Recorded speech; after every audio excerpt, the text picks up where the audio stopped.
नमस्कार। आज हम कक्षा 9 हिंदी ब के पाठ 9 रैदास के पद पर चर्चा करेंगे। कक्षा 9 पाठ 9 पद। कवि रैदास। जन्म बनारस उत्तर प्रदेश 1388। मृत्यु बनारस उत्तर प्रदेश 1518। पाठ प्रवेश। यहाँ रैदास के 2 पद लिए गए हैं।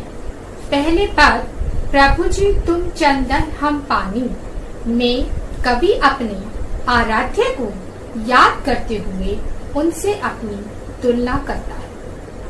पहले पद में कवि ने भगवान की तुलना चंदन, बादल, चांद, मोती, दीपक से और भक्त की तुलना पानी, मोर, चकोर, धागा, बाती से की है।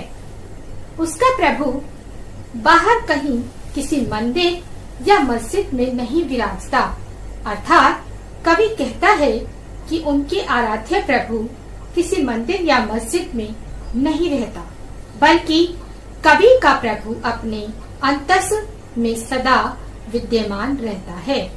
यही नहीं, कवि का आराध्य प्रभु हर हाल में, हर काल में उससे श्रेष्ठ और सर्वगुण संपन्न है।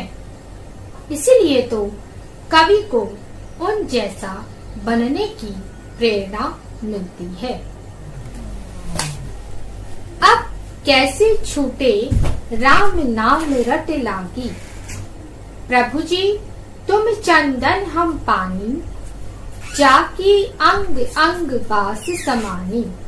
प्रभु जी तुम घन बन हम मोरा, जैसे चितवत चंद चकोरा। प्रभु जी तुम दीपक हम बाती, जाकी ज्योति बरे दिन राती। प्रभु जी तुम मोती हम धागा, जैसे सो नहीं मिलत सुहागा। प्रभु जी तुम स्वामी हम दासा, ऐसी भक्ति करे रैदासा।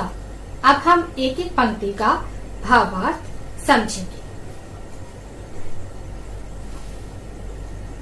अब कैसे छूटे राम नाम रट लागी।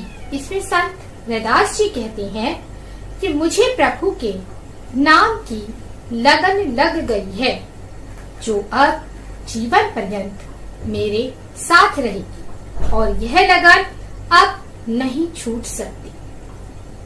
संत रैदास जी अपनी और अपने प्रभु की तुलना कई चीजों से करते हुए कहते हैं कि प्रभु जी तुम चंदन हम पानी, जाकी अंग अंग बास समानी।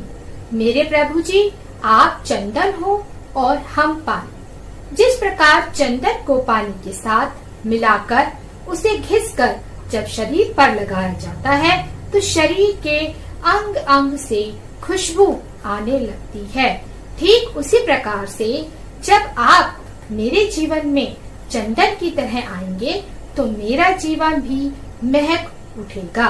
दूसरी पंक्ति प्रभु जी तुम घन बन हम मोरा, जैसे चितवत चंद चकोरा।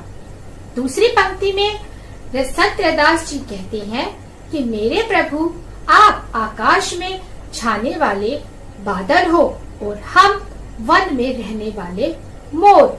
मोर आसमान में काले बादलों को देखकर खुश हो जाता है और नाचने लगता है।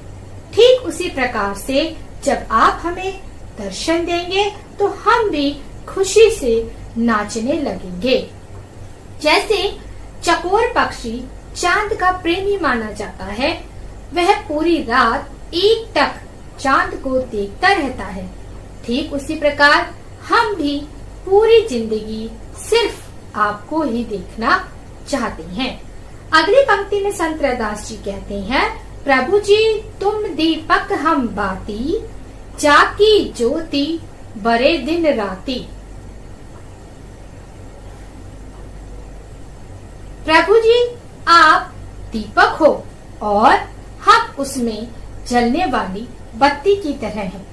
जब बत्ती को दीपक में रखकर जलाया जाता है तो सारे में रोशनी हो जाती है। ठीक उसी प्रकार से आप हमारे जीवन में दीपक की तरह दिन रात रोशनी करते रहो।